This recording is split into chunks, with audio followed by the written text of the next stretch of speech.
الحمد لله نحمده ونستعينه ونستغفره ونؤمن به ونتوكل عليه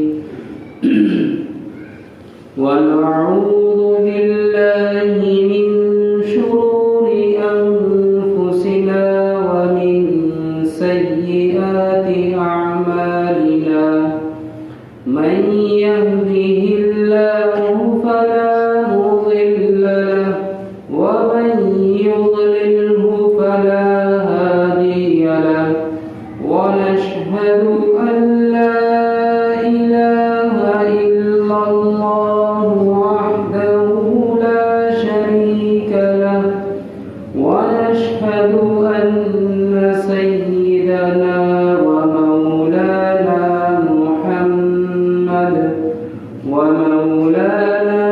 محمدا عبده ورسوله صلى الله تعالى عليه وعلى آله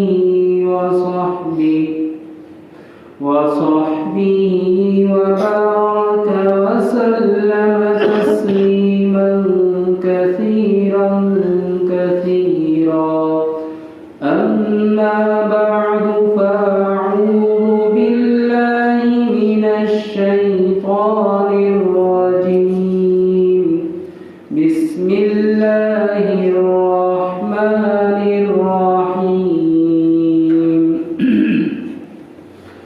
الحمد لله رب العالمين الرحمن الرحيم مالك يوم الدين إياك نعبد وإياك نستعين اهدنا الصراط المستقيم صراط الذين أنعمت عليهم غير المغضوب عليهم ولا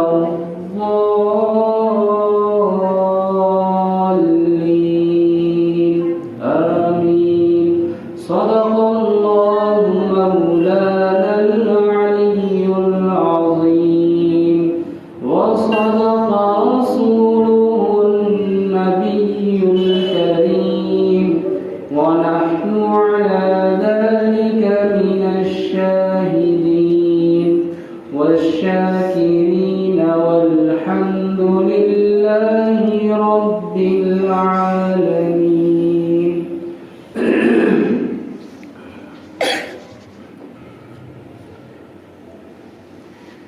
میں اللہ تبارک و تعالیٰ کی پناہ میں آتا ہوں شیطان مردود کے شر سے شروع کرتا ہوں اللہ تبارک و تعالیٰ کے نام سے جو نہایت مہربان بہت زیادہ رحم کرنے والے ہیں۔ سورہ فاتحہ مکی ہے، اس میں کل 7 آیتیں ہیں۔ تمام تعریفیں اللہ تبارک و تعالیٰ ہی کے لیے خاص ہیں جو تمام جہانوں کے پروردگار ہیں، نہایت مہربان بہت زیادہ رحم کرنے والے ہیں، روز جزا کے مالک یعنی قیامت کے دن کے مالک ہیں۔ اے اللہ ہم آپ ہی کی عبادت کرتے ہیں اور صرف آپ ہی سے مدد مانگتے ہیں۔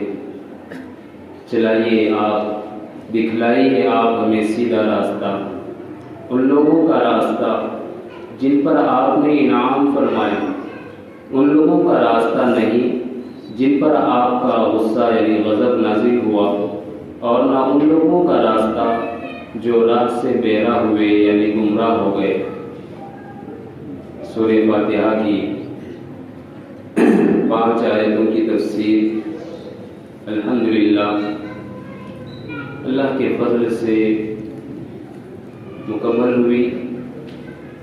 اب آخری 2 آیتوں کی تفسیر ہے جو انشاءاللہ آج مکمل ہوگی، اور یوں سورہ فاتحہ کی تفسیر آج اللہ کے فضل سے مکمل ہو جائے گی۔ پچھلے ہفتے میں اہدنا الصراط المستقیم سے متعلق باتیں بتائی گئی تھی، اور یہ بتایا گیا تھا کہ ہدایت کے دو مطلب آتے ہیں۔ ایک مطلب عمومی ہے اور ایک مطلب خصوصی ہے۔ عمومی مطلب کیا ہے؟ اللہ نے ایک نظام بنایا ہے ان عالم کا، اور اس کے اندر انسانوں کی تربیت، ان کی تعلیم، ان کے اخلاق، ان کے معاشرات، ان کی عبادتیں، یہ سب درست کرنے کے لیے انبیاء علیہ السلام کا سلسلہ، کتابی ہدایت کا سلسلہ، صحیفوں کا سلسلہ، وقتاً فوقتاً صلحاء، اولیاء اللہ، علماء امت کے اندر بھیجتے رہے۔ یہ ہدایت اللہ کی طرف سے ہے کہ جو اہل اللہ ہیں، اللہ والے ہیں، وہ اللہ کے پیغامات کو بندوں کے درمیان پھیلاتے ہیں، اور کچھ بندے خود طالب بن کر کتابی ہدایت سے فائدہ اٹھاتے ہیں، اور کچھ اس کو سمجھنے کی کوشش بھی کرتے ہیں۔ تو یہ عام راستہ ہے۔ یہ ہدایت اللہ نے سب کو دی ہے۔ ہر کوئی قرآن کریم سے فائدہ اور نفع اٹھا سکتا ہے۔ تدبر قرآن کریم کے اندر، قرآن کریم کے ذریعے سے نصیحت، قرآن کریم کے ذریعے سے اس کے معنی اور ترجمے کو حاصل کر سکتا ہے، اور اپنا راستہ خود متعین کر سکتا ہے۔ اس کے علاوہ ایک مفہوم اور ہے جس کو قرآن کریم نے بیان فرمایا۔ وہ کیا ہے؟ میں نے اس پچھلے ہفتے میں اشارہ کیا تھا۔ سورۃ البلد کے اندر فرمایا وَهَدَيْنَاهُ النَّجْدَيْنِ، ہم نے انسان کو دو راستے دکھائے۔ اسی طریقے سے سورۃ الانسان کے اندر اللہ نے ارشاد فرمایا إِنَّا هَدَيْنَاهُ السَّبِيلَ إِمَّا شَاكِرًا وَإِمَّا كَفُورًا، کہ ہم نے انسان کو شکر والا راستہ بھی دکھایا اور ناشکری والا راستہ، کفر کا راستہ بھی دکھایا۔ اب یہ اس کے اختیار میں ہے کہ جو چاہے راستہ اختیار کرے۔ تو یہ راستہ اختیار کیسے کرے گا؟ خیر اور شر کی تمیز ہوگی، اچھے اور برے کو سمجھے گا، اور ہدایت کے معنی کو سمجھے گا، اور اس کا خود کا ذہن کے خیالات کے اندر جو چیز اچھی اس کو لگے گی وہ اس کو اختیار کرے گا۔ یہ مفہوم ذرا عام ہے اس مفہوم سے جو میں نے آپ کو سمجھایا۔ اور دوسرا یہ معنی جو ہے خصوصی ہدایت کا معنی، وہ یہ ہے کہ ہدایت کا خاص مطلب یہ ہے کہ آپ کو کسی نے پوچھا کہ بھائی یہاں سے جامع مسجد کا راستہ کون سا ہے، آپ نے اس کا ہاتھ پکڑا اور لے جا کر جامع مسجد بھی چھوڑ دیا۔ اس میں کمال کس کا ہے؟ لے جانے والے کا کمال۔ تو یہ ہدایت ہے خاص، اور یہ ہدایت مخصوص ہے اللہ تبارک و تعالیٰ کے ساتھ۔ اللہ جس کو چاہے ہدایت دے سکتے ہیں، اور جس کو چاہے ہدایت نہیں دے سکتے۔ قرآن کریم نے اس کی تفسیر بیان کی إِنَّكَ لَا تَهْدِي مَنْ أَحْبَبْتَ وَلَكِنَّ اللَّهَ يَهْدِي مَن يَشَاءُ۔ اللہ کی خاصیت یہ ہے کہ اللہ آپ جس کو چاہے اس کو ہدایت نہیں دیں گے، اللہ خود جس کو چاہے اس کو ہدایت دیں گے۔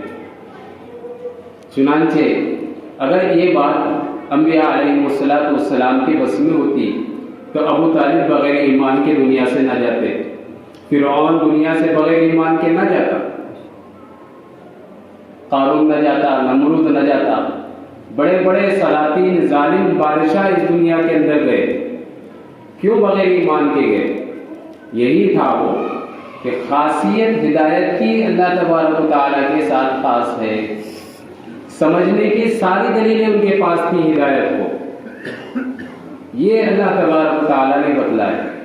تو یہ دو مفہوم میں نے ہدایت کے پچھلے ہفتے میں بیان کیے تھے، اور اس سے پہلے آیت میں جو بتلایا گیا تھا کہ اے اللہ ہم آپ ہی کی عبادت کرتے ہیں اور تجھ ہی سے مدد مانگتے ہیں، تو عبادت کا حق اللہ تبارک و تعالیٰ کا، بندوں کے ذمے یہ کام ہے، لیکن یہ عبادت بھی بندے مکمل طور پر ادا نہیں کر سکتے، اس میں ہمیں آپ کی مدد چاہیے۔ اب اللہ کہتے ہیں کہ بھائی مدد کیا چاہیے؟ بندہ مدد کیا مانگے اللہ سے؟ کہتے ہیں کہ صراط مستقیم مانگو۔ مدد کیا مانگنی ہے؟ صراط مستقیم کی مدد مانگنی ہے۔ صراط مستقیم، صراط راستے کو کہتے ہیں، ایسا راستہ جو منہ سے الی المقصود، مقصود تک پہنچانے والا ہو، درمیان میں کہیں بھی ٹیڑھاپن نہ ہو، کجی بالکل نہ ہو۔ چنانچہ بخاری کے اندر اللہ کے رسول صلی اللہ علیہ وسلم کی روایت حضرت عبداللہ بن مسعود رضی اللہ تعالیٰ عنہ نے ذکر کی کہ ایک شخص آیا اور کہا، اے اللہ کے رسول، صراط مستقیم کا کیا مطلب ہے؟ اللہ کے رسول نے زمین پر ایک لکیر کھینچی سیدھی، اور پھر اس کے بعد اس کے آزو بازو ایسے آڑی ٹیڑھی لکیریں کھینچی اور کہا، یہ جو سیدھی لکیر جا رہی ہے یہ صراط مستقیم ہے، اور یہ جو ادھر ادھر جو لکیریں آڑی ترچھی جا رہی ہیں یہ گمراہ کرنے والے راستے۔ اس سے اور زیادہ واضح روایت مسند دارمی کے اندر، جس کو علامہ ابن کثیر رحمۃ اللہ علیہ نے ذکر کیا ہے، کہ اللہ کے رسول صلی اللہ علیہ وسلم نے ارشاد فرمایا کہ صراط مستقیم کو اگر سمجھنا ہے تو یوں سمجھو کہ جیسے ایک راستہ ہے، اس کی دونوں طرف دیواریں ہیں، اور دونوں طرف کی دیواروں میں ادھر بھی چند دروازے کھلے ہوئے ہیں، ادھر بھی چند دروازے کھلے ہوئے دیواروں میں، جیسے یہ دیوار ہے اس میں 2 دروازے لگے کھلے ہوئے، تو دونوں طرف کی دیواروں میں دروازے ہیں کھلے ہوئے اور ان پر پردے لٹک رہے ہیں۔ پھر اس صراط مستقیم کے سرے پر ایک فرشتہ کھڑا ہوا ہے، اعلان کرنے والا اعلان کرتا ہے کہ جو بھی شخص اس سے گزر رہا ہے تو اس سے کہتا ہے کہ اے گزرنے والے، سیدھے خاموشی کے ساتھ اللہ کی رسی کو پکڑ کر چلا جا۔ اب اگر وہ جانے والا سیدھا جانے کے بجائے یہ جو دروازے کھلے ہوئے پردے لٹک رہے ان میں جھانک رہا ہے یا ان پر جانے کی کوشش کر رہا ہے، تو اوپر سے ایک آدمی آواز دیتا ہے کہ کہاں جا رہا ہے؟ یہ تیرا راستہ نہیں ہے، یہاں جائے گا بھٹک جائے گا۔ پھر اللہ کے رسول صلی اللہ علیہ وسلم نے اس کی تشریح کی، وہ جو راستہ ہے وہ قرآن کریم کا راستہ ہے، وہ میرا راستہ ہے، اور یہ جو دروازے کھلے ہوئے ہیں یہ خواہشات کے دروازے ہیں، گمراہیوں کے دروازے ہیں، دنیا داروں کے دروازے ہیں، حرص و ہوا کے دروازے ہیں، اور وہ جو تجھے آواز دے رہا ہے وہ قرآن کریم کی للکار ہے، وہ تجھے کہہ رہا ہے کہ یہ کتابی ہدایت چھوڑ کر کہاں دنیا کی حرص و تما میں لگا ہوا ہے، دنیا میں کہاں بھٹکا ہوا ہے، خواہشات میں کہاں پڑا ہوا ہے، آ جا یہ اللہ کی کتاب ہدایت ہے، اس کو پڑھ اور اللہ کے راستے پر چل۔ یہ ہے صراط مستقیم۔ تو صراط مستقیم وہ راستہ ہے جو بالکل سیدھا ہو، منزل تک پہنچانے والا ہو، کشادہ ہو، بالکل کہیں بھی اس کے اندر کوئی کجی نہ ہو۔ اور ایسا راستہ کون سا ہے؟ مفسرین فرماتے ہیں، کئی اقوال ہیں، ایک قول تو میں نے بھی ذکر کر دیا جسے حدیث سے معلوم ہوا کہ صراط مستقیم سے قرآن کریم مراد ہے۔ بعض مفسرین نے جیسے علامہ ابن القیم رحمۃ اللہ علیہ نے کہا ہے کہ صراط مستقیم سے دین اسلام مراد ہے۔ بعض مفسرین نے یہ کہا کہ صراط مستقیم سے جنت والا راستہ مراد ہے۔ بعض مفسرین نے یہ کہا کہ صراط مستقیم سے قرآن و سنت رسول مراد ہے، اور یہی سب سے اصح قول ہے۔ اس لیے قرآن کریم میں جہاں بھی ایمان والوں کو کہا گیا یا ایھا الذین آمنوا اطیعوا اللہ و اطیعوا الرسول، اللہ اور اس کے رسول کی اطاعت کرو، مراد یہ ہے کہ اللہ کے راستے کی اطاعت پر چلو جس پر رسول لے کر چلتا ہے۔ تو اصل چیز یہی ہے کہ صراط مستقیم یہی ہے. تو صراط مستقیم کی دعا مانگنے کے لیے اللہ تبارک و تعالیٰ نے سورۃ الفاتحہ کے اندر بتلایا ہے، اس آیت کریمہ کے اندر. اور حقیقت بھی یہی ہے کہ انسان کو ہر عمل کے اندر صراط مستقیم چاہیے. آپ تجارت کریں، اگر صحیح راستہ نہ ملے تجارت کامیاب نہیں ہوگی. آپ کسی کے ساتھ کوئی معاملات کریں، معاملات صحیح نہ ہوں تو معاملات بگڑ جائیں گے، صحیح راستے پر نہیں چلیں گے. آپ کھیت کے لیے جا رہے ہوں، کاشتکاری کر رہے ہوں اور صحیح راستے سے نہ کر رہے ہوں تو آپ کی کاشتکاری بگڑ جائے گی، غلہ خراب ہو جائے گا. تو انسان کو ہر عمل میں، چاہے دنیا ہو اور آخرت کا کوئی معاملہ ہو، اس کو اس میں صراط مستقیم چاہیے.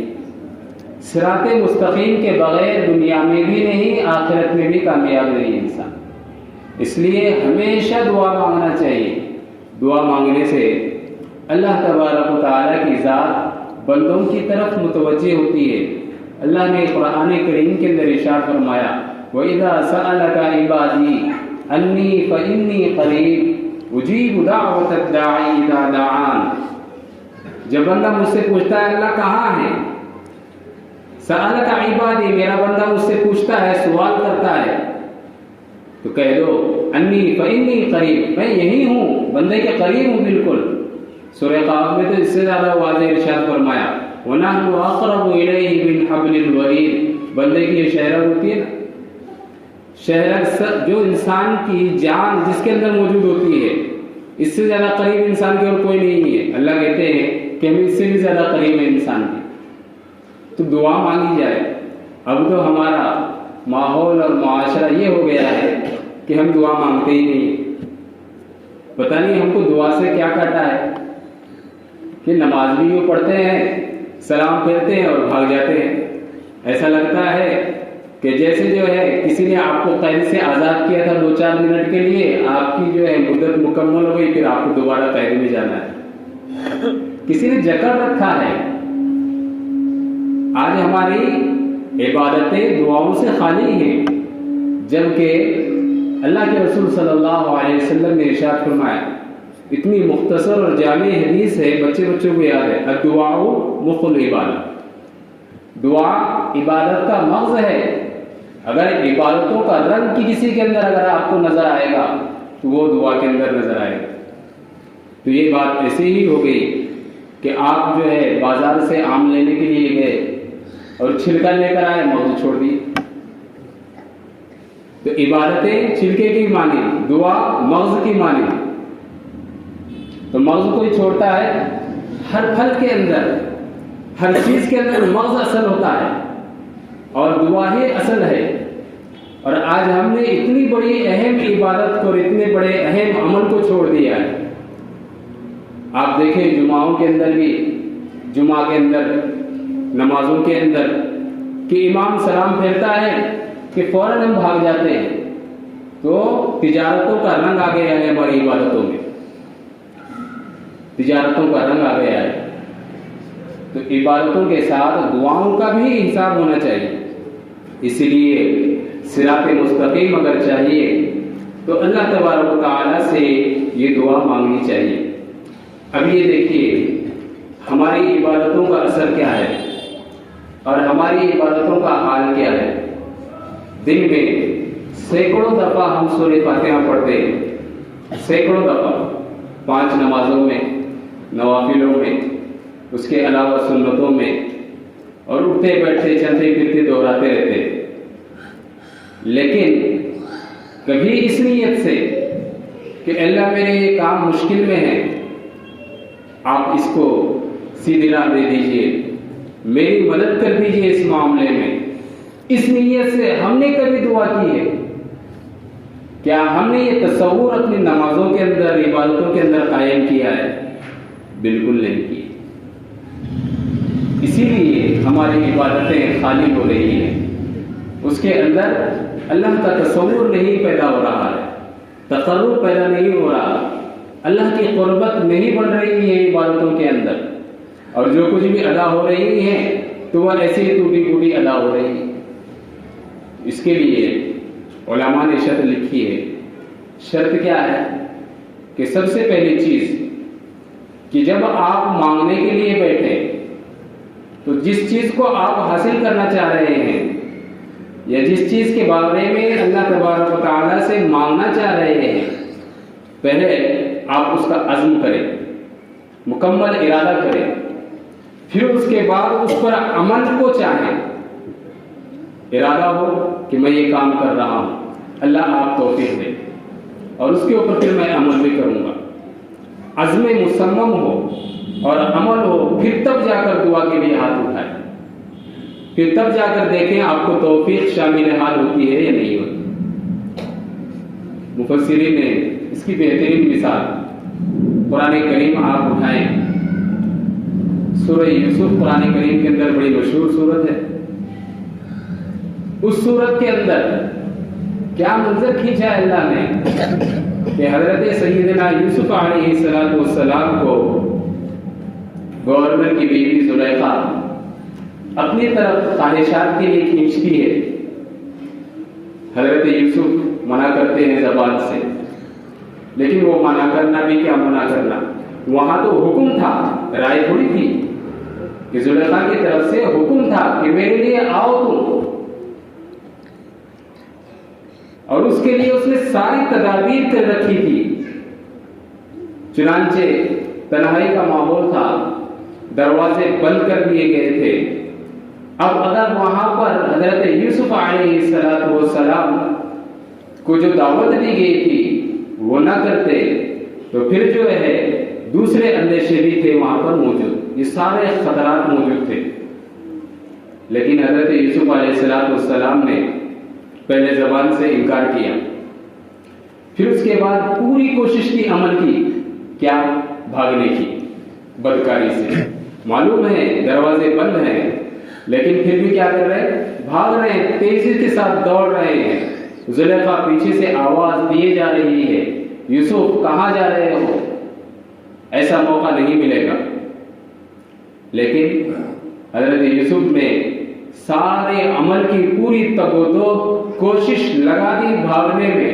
معلوم ہے دروازہ بند ہے لیکن بھاگتے بھاگتے دل میں یہ بھی کہہ رہے اللہ اس مشکل کو آسان کر دے. کیا ہونا پھر جب بندے کی طرف سے عمل کے اندر یہ کوشش ہوتی ہے اور یہ جذبہ ہوتا ہے تو پھر اللہ کی مدد بھی شامل حال ہوتی ہے. یوسف بھاگتے گئے دروازے کھلتے گئے، یوسف بھاگتے گئے دروازے کھلتے گئے. ہے کہ نہیں قرآن کریم میں یہ واقعہ موجود؟ تو یہ چیز ہے اصل کہ جس عمل کو آپ کرنا چاہ رہے ہیں یا نہیں کرنا چاہ رہے ہیں، جب تک کہ اس کا دل کے اندر عزم نہ ہو، ارادہ نہ ہو، اس وقت تک کوئی بھی عمل، آپ کی محنت کوئی عمل رنگ نہیں لا سکتی. کیا ایسا ہو سکتا ہے کہ ایک آدمی سفر لاتور کی طرف کر رہا ہے اور بیٹھا بھی گاڑی میں لاتور کی ہے، قدم بھی لاتور کی طرف بڑھ رہے ہیں، اب وہاں بیٹھ کے دعا کر رہا ہے کہ یا اللہ ادھر پہنچا دے؟ پہنچے گا؟ نہیں پہنچ سکتا. تو کوشش، عمل، قول، فعل، ساری چیزوں کا مجموعہ ایک جگہ ہونا چاہیے، تب جا کر جو ہے سارے مجموعے کے اوپر جو ہے اللہ کی طرف سے تعاون اور مدد آتی ہے، اور اس وقت شامل حال ہوتی ہے یہ چیزیں. اس لیے یہ چیز ضروری ہے. اہدنا الصراط المستقیم، اے اللہ ہمیں سیدھے راستے کی ہدایت دکھلا دیجیے. حضرت شاہ ولی اللہ محدث دہلوی رحمۃ اللہ علیہ کے صاحبزادے حضرت شاہ عبدالعزیز محدث دہلوی رحمۃ اللہ علیہ نے یہ اعتراض کا جواب بھی دیا یہاں پر کہ بعض لوگ اعتراض کرتے رہتے ہیں، جیسے کہ ایک آریہ سماج کے شخص نے مولانا قاسم صاحب نانوتوی رحمۃ اللہ علیہ سے اعتراض کیا تھا، مسلمان تو اپنے آپ کو ہدایت پرے کہتے ہیں، پھر بار بار کیوں ہدایت کی دعا مانگ رہے ہیں؟ یہ اعتراض ہمیشہ سے مسلمانوں کے اوپر ہوا اور ہوتا رہتا ہے. تو حضرت شاہ عبدالعزیز محدث دہلوی نے مولانا قاسم صاحب نانوتوی رحمۃ اللہ علیہ کے بھی جواب کا بھی خلاصہ دونوں کا یہی ہے کہ ہدایت کی کئی قسمیں ہیں. ہدایت کئی طریقے سے ہوتی ہے. جیسے ہدایت کا ایک معنی دکھلانا ہے، ہدایت کا ایک معنی جھکنے کے بھی ہے، ہدایت کا ایک معنی ثابت قدمی کے بھی ہے. تو جس کو ہدایت مل چکی ہے اس کا معنی یہ ہے کہ اے اللہ ہمیں ثابت قدم رکھ، اس عمل کے اوپر ثابت قدم رکھ. دیکھیے عمل کی توفیق ملنا یہ الگ نعمت اللہ کی طرف سے، پھر اس عمل کو باقی رکھنا، اس کی دعا کرنا یہ الگ چیز ہے. بسا اوقات ایسا ہوتا ہے کہ انسان کو عمل کی توفیق مل جاتی ہے، عمل بھی کر لیتا ہے، لیکن کسی اور غلطی اور کوتاہی کی بنیاد پر اس عمل کی لذت سے یا اس نعمت سے محروم ہو جاتا ہے. چنانچہ مشائخ اور صوفیاء نے لکھا ہے کہ انسان جب نیک کام کرتا ہے تو نیک کاموں کی اس کو لذت محسوس ہوتی ہے، وہ اور ترقی کرتا ہے اس کے اندر. 5 وقت کی نمازیں پڑھتا تھا، مزہ آنے لگا نمازوں میں، تو نمازوں کی تعداد بڑھا دی. اب رات کو اٹھ رہا ہے، تہجد بھی پڑھ رہا ہے، تہجد بھی مزہ آنے لگا تو اشراق، اوابین، چاش ساری نمازیں پڑھا رہا ہے. عبادتوں میں ترقی ہو رہی ہے اس کی. پھر اچانک سے کوئی ایسا گناہ ہو گیا، اس سے خطا ہو گئی، تو اللہ تبارک و تعالیٰ سب سے پہلے عبادتوں کی لذت اس سے چھین لیتے ہیں. سب سے پہلے عبادتوں کی لذت اس سے چھین لیتے ہیں. اسی لیے کہا جاتا ہے نا کہ جب آپ کو کوئی چیز مل رہی ہے اللہ کی طرف سے تو صرف ملنے پر خوش مت ہو، بلکہ اس کے باقی رہنے، اس کے دوام اور اس کے استقامت کی دعا کرو کہ یہ نعمت، اس عبادت کی لذت اللہ ہمیشہ باقی رکھے، جب تک ہماری زندگی ہے تب تک باقی رکھے. یہ دوام کی دعا ہے. تو اہدنا الصراط المستقیم میں ثابت قدمی اور دوام کا بھی پہلو ہے کہ ہم یہ جو بار بار ہم نماز میں دعا مانگ رہے ہیں اس کا مفہوم اور مقصد اور منشا یہ ہے کہ اللہ جیسے تو نے اس نماز کے اندر ہمیں آپ سے دعا طلب کرنے، ہدایت مانگنے کا اور یہ نماز جیسی عظیم الشان عبادت کرنے کی جو توفیق دی ہے، اس توفیق کو اور بھی باقی رکھ، آئندہ بھی باقی رکھے. یہ مفہوم ہے. اس لیے جو اعتراض ہوتا ہے اس کا یہ جواب دیا گیا. اس کے بعد ہے پھر راستہ کون سا ہے؟ صراط الذین انعمت علیہم. راستہ کون سا ہے؟ صراط الذین انعمت علیہم غیر المغضوب علیہم ولا الضالین. اللہ نے راستہ خود بتایا، لیکن اس راستے کی اللہ نے مثبت پہلو سے بھی نشاندہی کی اور منفی پہلو سے بھی نشاندہی کی. کیا مطلب؟ پازیٹیو اور نیگیٹو. کسی بھی چیز کے 2 ہی اثر ہو سکتے ہیں، یا تو پازیٹیو ہوگا یا نیگیٹو ہوگا.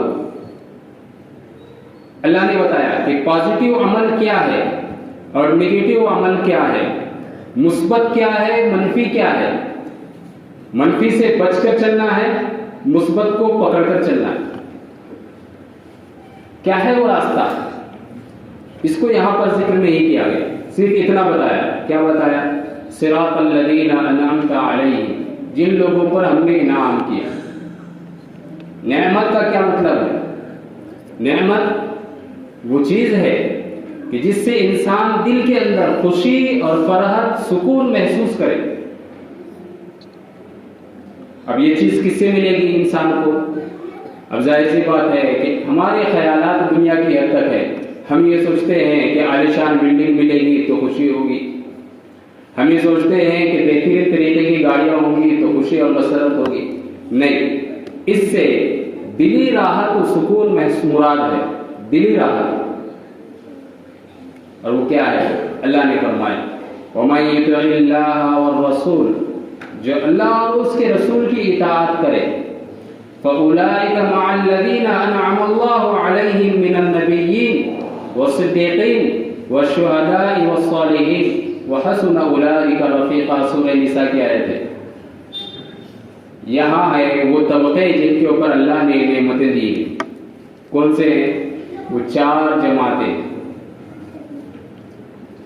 صراط الذین انعمت علیہم کی تفسیر کہاں ہے؟ سورہ نساء کے اندر.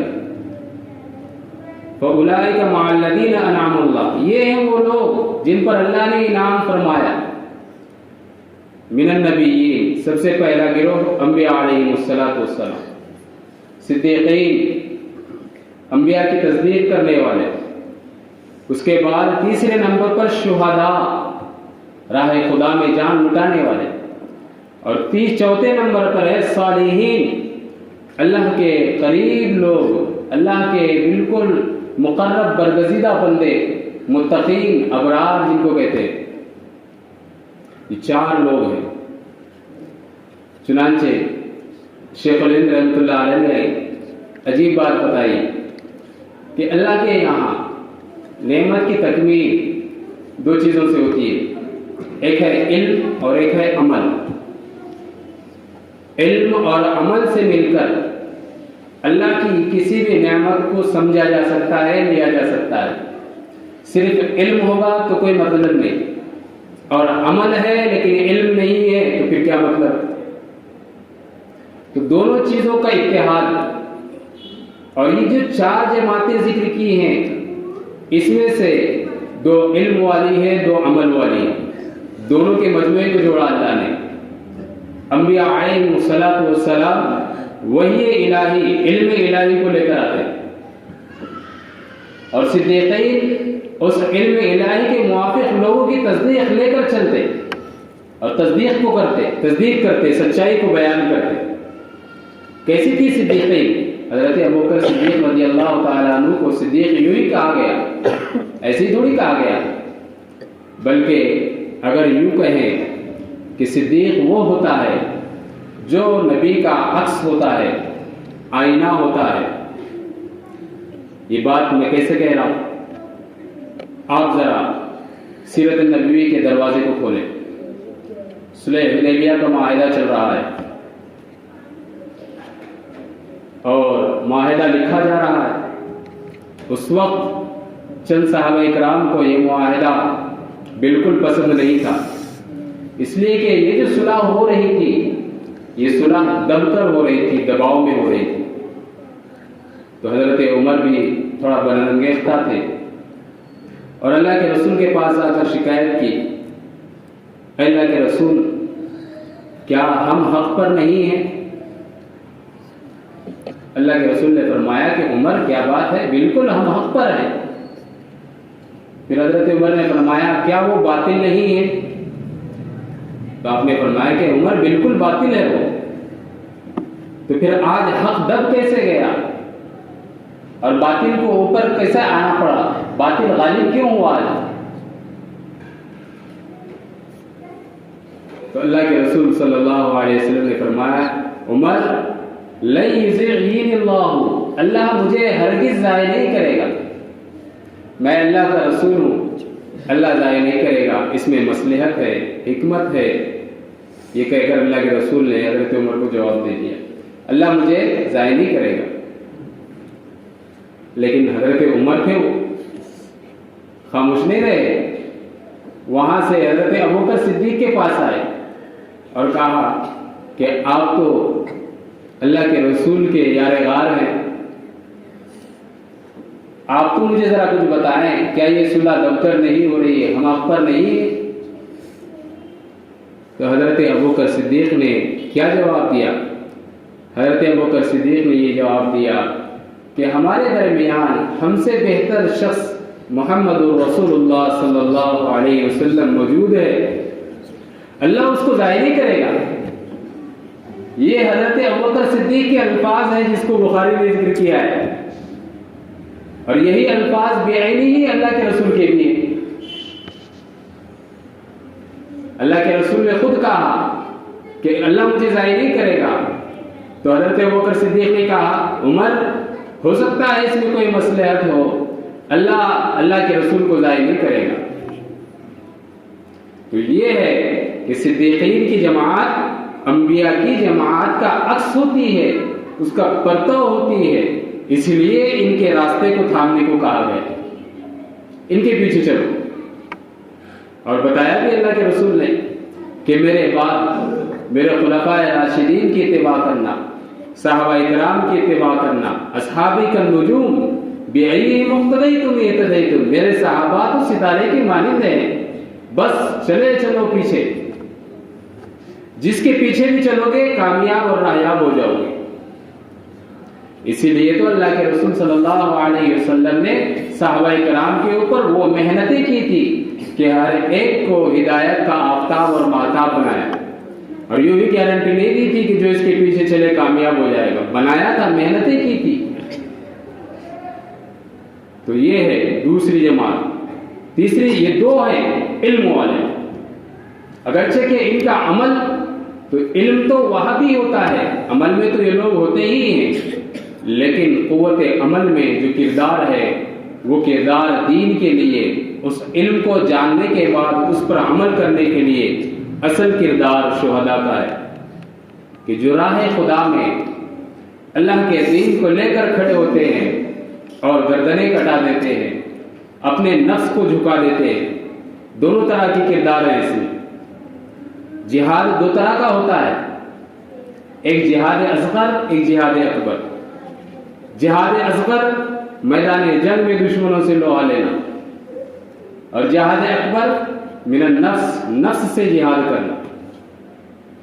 اس لیے صحابہ کرام جب غزوات سے لوٹتے تو راستے میں یہ کہتے تھے، رجعنا من الجہاد الاصغر الى الجہاد الاکبر، کہ ہم تو جہاد اصغر سے لوٹے، اب سب سے بڑا جہاد اکبر ہے اپنے نفس کا، اس پہ بھی تو کرنا ہے۔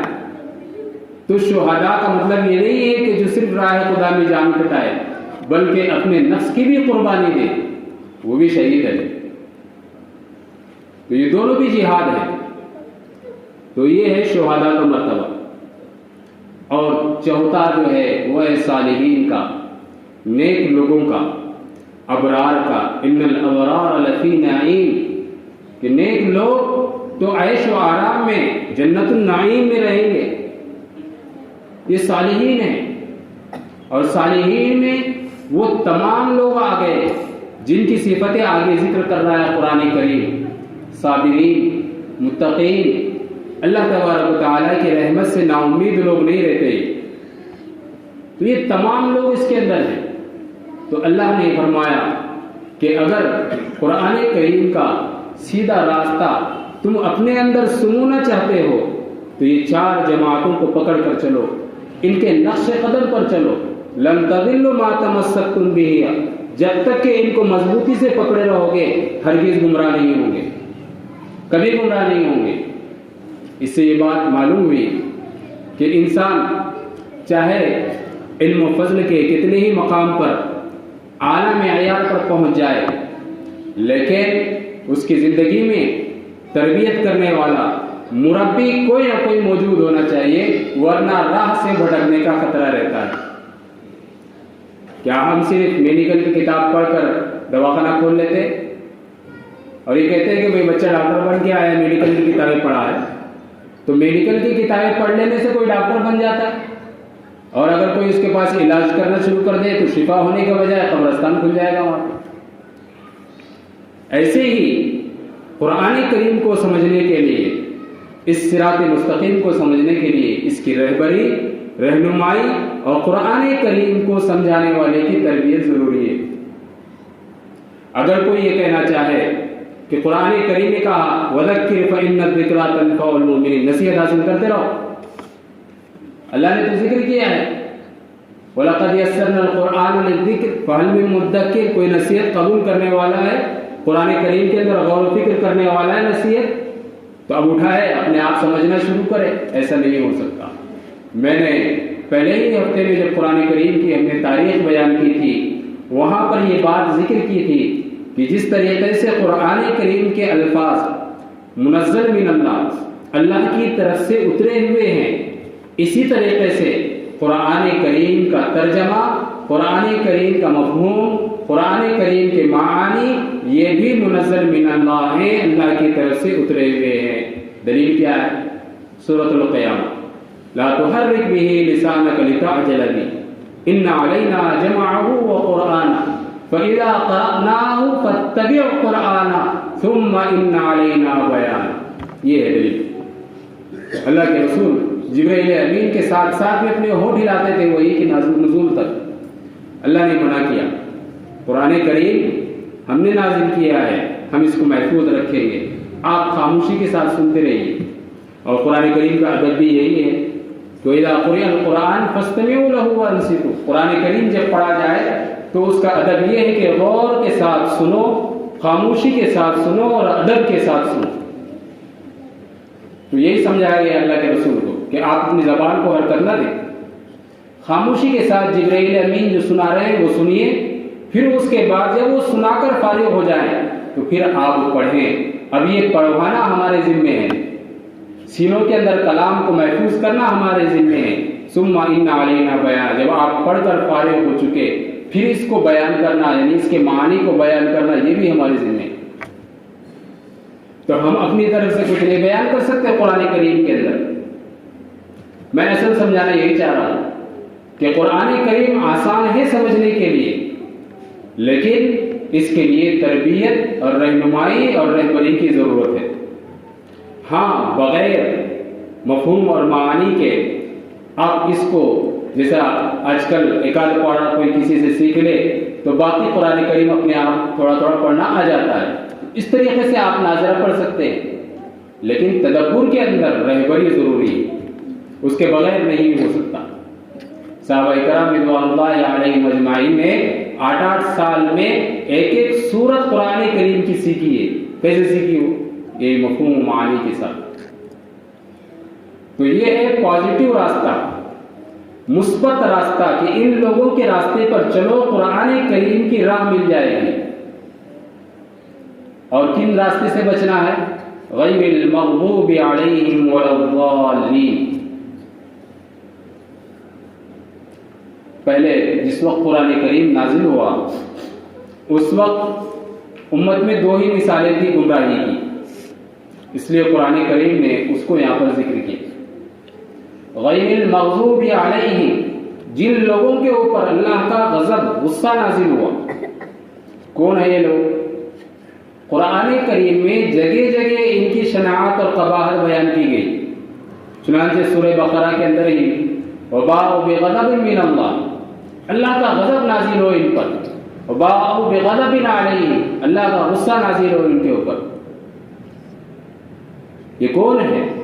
یہ ہے یہود، جن کے اوپر اللہ کا غصہ نازل ہو.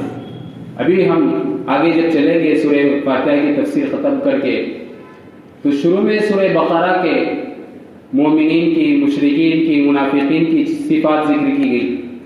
اس کے بعد بنی اسرائیل کا تذکرہ جو شروع ہو رہا ہے تو پھر تقریباً 1.25 پارے تک پورا بنی اسرائیل کا تذکرہ ہے اور ان کے انعامات کا ذکر ہے. اللہ نے اتنے انعامات بنی اسرائیل یہود کے اوپر کیے، ان انعامات کے سلے میں انہوں نے عبادتوں کا تشکر تو کیا، اللہ کی ذرہ بھی بڑائی بیان نہیں کی، بلکہ اللہ کی کئی لوگوں نے تکذیب کی اور کئی نے اللہ کے پیارے انبیاء اور رسولوں کو قتل کیا اور کئیوں نے تمام احکامات الہیوں سے منہ موڑا اور کئیوں نے تو توریت کے اندر تحریف و تبدیلی کر ڈالی، احکامات کو بدل دیا توریت کے. آج توریت کیوں صحیح موجود نہیں ہے؟ اسی وجہ سے موجود نہیں. تو یہ سارے غصے ان کے اوپر نازل ہوتے رہے، اللہ نے لعنت برسا دی، قیامت تک کے ان کے اوپر لعنت ہے، قیامت تک. اب یہ الگ معاملہ ہے، آپ کے ذہن میں یہ سوال آ سکتا ہے کہ قرآن کریم تو ان کے اوپر غضب اور لعنت کی بات کر رہا ہے اور آج پوری دنیا ان کے غلام ہے. بات سمجھ میں ہے؟ ایسے کیوں؟ آج تو دنیا کے اوپر حکومت کر رہے ہیں نا، وہ جو چاہتے ہیں دنیا میں وہ ہو رہا ہے. ایسے کیوں؟ میں اس کا انشاءاللہ جواب دوں گا جہاں اس کی تفسیر آئے گی، لیکن یہ موقع دے، یہ بات لمبی ہو جائے گی. تو یہ ذہن میں رکھیں آپ. صرف اتنا بتلانا ہے کہ اللہ نے قرآن کریم میں یہود پر غضب نازل فرمایا اور ان کی قوم کو اور یہودیوں کو قیامت تک کے اور قیامت میں بلکہ آخرت کے اندر بھی یہ لوگ لعین ہی رہیں گے، لعنت میں ہی رہیں گے. کیوں؟ ایک عقیدہ ان کا بیان کرتا ہوں. وقالت الیہود عزیر ابن اللہ، یہود یہ کہتے ہیں کہ حضرت عزیر علیہ السلام اللہ کے بیٹے، اللہ کے بیٹے ہیں حضرت عزیر، تو یہ تو شرک ہو گئے. یہ بات ان اللہ لا یغفر ان یشرک بہ، اللہ کے ساتھ جو شرک کرتا ہے اللہ اس کو معاف نہیں کرتے. اور اس کے بعد ہے ولا الضالین، اس سے مراد کون ہے؟ گمراہ. اس سے مراد ہے عیسائی، نصارہ. وقالت النصارى عیسی ابن اللہ، اور حضرت عیسیٰ علیہ السلام کے متعلق عیسائیوں نے یہ کہا کہ یہ اللہ کے بیٹے ہیں. یہ بھی تو شرک. تو یہ دونوں جماعتیں شرک میں مبتلا ہو گئی. یہ تو صرف ان کی سب سے بڑی گمراہی ہے. اس کے علاوہ اور بھی ہیں، جہاں ان کی تفسیر آئے گی وہاں اس کو بیان کریں. ایک تو یہ ہے تفسیر، اور یہ تفسیر منقول ہے کہ ضالین سے مراد نصارہ ہیں اور مغضوب علیہم سے مراد یہود ہے. یہ تفسیر ہے حضرت عدی ابن حاتم رضی اللہ تعالیٰ عنہ کے قول کے موافق، جو انہوں نے اللہ کے رسول سے پوچھی تھی. علامہ قرطبی رحمۃ اللہ علیہ نے تفسیر قرطبی کے اندر چند اقوال ذکر کیے ہیں. میں وہ قول ذکر کر کے اپنی بات کو ختم کرتا ہوں. چنانچہ ایک قول انہوں نے یہ ذکر کیا ہے، مغضوب علیہم سے مراد وہ ہیں جو تارکین نماز ہیں، نماز کو چھوڑنے والے ہیں. علامہ قرطبی نے یہ قول ذکر کیا ہے اور ابن سلمی کے حوالے سے ذکر کیا ہے کہ مغضوب علیہم سے مراد کہ جن پر اللہ کا غضب نازل ہو وہ کون ہے؟ جو نماز کو چھوڑنے والے ہیں. اور الضالین سے مراد وہ لوگ ہیں جو اس کی نماز کی برکت سے محروم ہیں. اب دیکھیں، جو نماز کو چھوڑنے والے ہیں مفسرین نے ایک قول ان کا بھی ذکر کیا ہے یہاں پر. اب ہم نمازوں کے اندر ہی پڑھتے ہیں اور ہمارے گھر میں نماز چھوڑنے والے موجود ہیں. تو قول بہرحال قول ہے، لیکن کتنی اہم بات ہے اور ہمارے لیے کیسی بات ہے، اس لیے ضروری ہے. اسی طریقے سے ایک قول اور ذکر کیا ہے علامہ قرطبی نے کہ مغضوب علیہم سے مراد وہ ہیں جو بدعات کا ارتکاب کرنے والے ہیں، بدعاتوں کو قائم کرنے والے ہیں. بدعت کسے کہتے ہیں؟ کہ دین کے اندر جو بات نہیں اللہ کے رسول نے بیان نہیں کی اس کو دین کے اندر رواج دے دینا، قائم کر دینا، اور اس کو دین سمجھ کر کرنا، ثواب سمجھ کر کرنا. یہ ہے بدعت. کئی بدعات آج کی دنیا کے اندر جاری ہیں تو قرآن کریم ان کے اوپر لعنت برسا رہا ہے. اور الضالین سے مراد تارکین سنت ہے کہ جو رسول کی سنت کو چھوڑ کر چل رہے ہیں، رسول کے راستے سے ہٹ کر چل رہے ہیں، سنتوں کا کوئی اہتمام نہیں ہے. تو ایسے لوگ گمراہ ہیں. اسی لیے قرآن کریم میں ایک دلیل پیش کرتا ہوں، قل ان کنتم تحبون اللہ فاتبعونی یحببکم اللہ.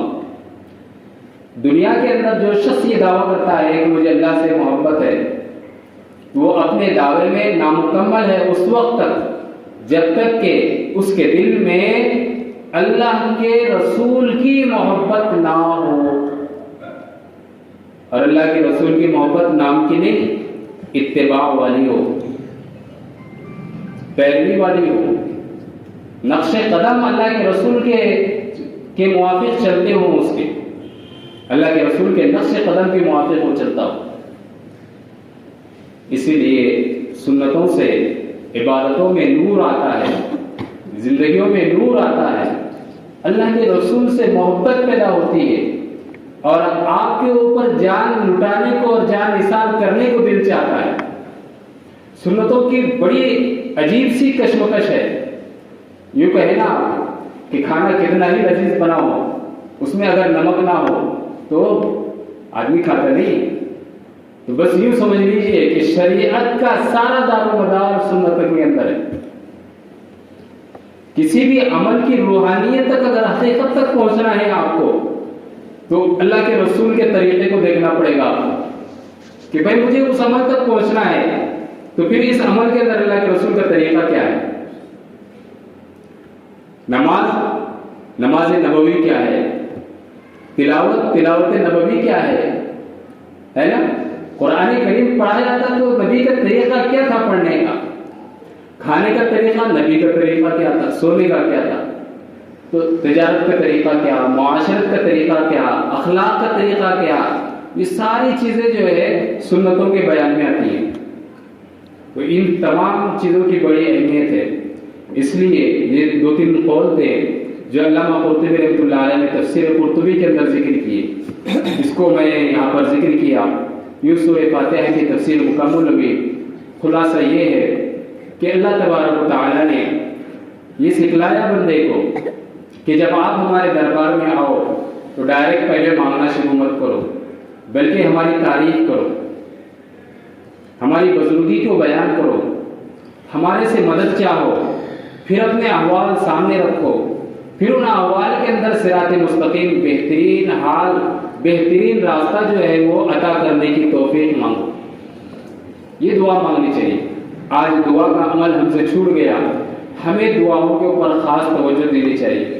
میں نے اس سے پہلے بتایا تھا کہ اللہ تبارک و تعالیٰ تو یوں چاہتے ہیں کہ بندہ آئے اور دعا مانگے، میں تو دینے کے لیے تیار ہوں، لیکن ہمارا معاملہ بڑا عجیب ہے کہ جو داتا دینے کے لیے بیٹھا ہے اس کے پاس نہیں جاتے، جو نہیں دینے کے لیے بیٹھا ہے اس کے در پر بار بار چکر مارتے رہتے، اور وہ ناراض بھی ہوتا ہے۔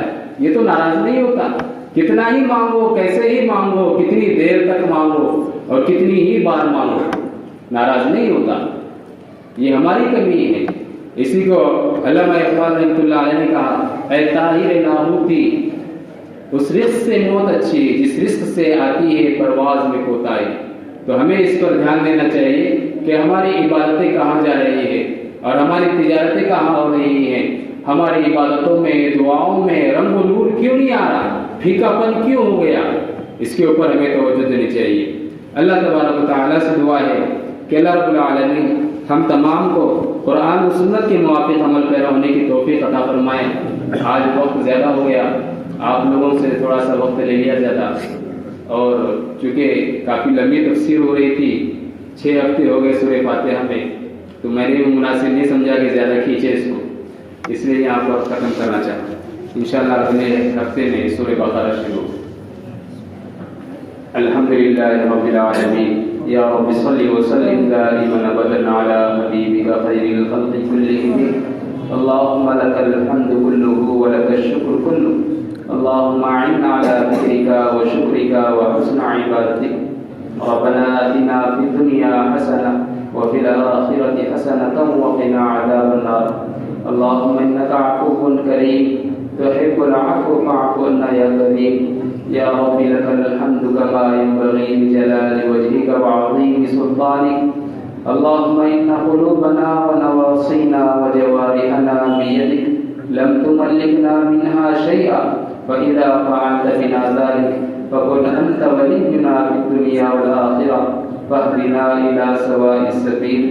اے مولا کریم، ہمارے گناہوں کو معاف فرما، خطاؤں سے درگزر فرما، سیئات کو حسنات سے مبدل فرما، مولا کریم بیماروں کو شفا عطا فرما، مولا کریم مقروضوں کے قرض کی ادائیگی کی بہترین شکل و صورت مہیا فرما، پریشان حالوں کی پریشانیوں کو دور فرما، بے نکاحوں کی بہترین جوڑے عطا فرما، اے مولا کریم جو لوگ پریشان حال ہیں ان کی مدد فرما، ان کی پریشانیوں کو دور فرما، مولا کریم ہم نے جو بیمار ہیں انہیں شفا عطا فرما، جن کو شفا مل گئی انہیں صحت و عافیت و تندرستی عطا فرما، اے مولا کریم ہماری تجارتوں میں برکتیں عطا فرما، ہمارے رزق میں برکتیں عطا فرما، ہماری اولادوں میں برکت عطا فرما، ہمارے ماں باپ کی عمروں میں برکتیں عطا فرما، اساتذاؤں کی عمروں میں برکتیں عطا فرما، اے مولا کریم جن لوگوں نے دعاؤں کے لیے کہا ہے لکھا ہے، مولا سب کی جائز تمناؤں کو، دلی مرادوں کو پورا فرما۔ اے مولا کریم آپ کے کلام پاک کی تفسیر سننے کے لیے احباب یہاں پر جمع ہیں، مستورات جمع ہیں، اے مولا کریم ہر ایک کے دل میں یہاں پر تمنائیں ہیں مولا قرآن پاک کی عظیم الشان برکت سے اے مولا کریم ہم سب کے دلی تمناؤں کو ہماری مرادوں کو مولا کریم آپ کے سپرد کرتے ہیں مولا جو کچھ بھی ہمارے لیے خیر کا باعث ہو ہمارے لیے جو کچھ بھی بہتر ہو بس آپ اپنے فضل سے بہترین طریقے سے عطا فرمائیں اے مولا کریم آپ کے خزانے میں کوئی کمی نہیں ہے ہمیں ہر عمل کے اندر سیدھا راستہ سچائی والا راستہ علم و حکمت والا راستہ بتلائیں اے مولا کریم ہماری دنیاوی زندگی کے اندر جو بھی عبادتیں ہو رہی ہے مولا آپ اپنے فضل سے اسے قبول فرمائیں ہماری دعاؤں کو نبی کریم صلی اللہ علیہ وسلم کی صدقے قبول فرمائیں وصلی اللہ علی نبی الکریم برحمتک یا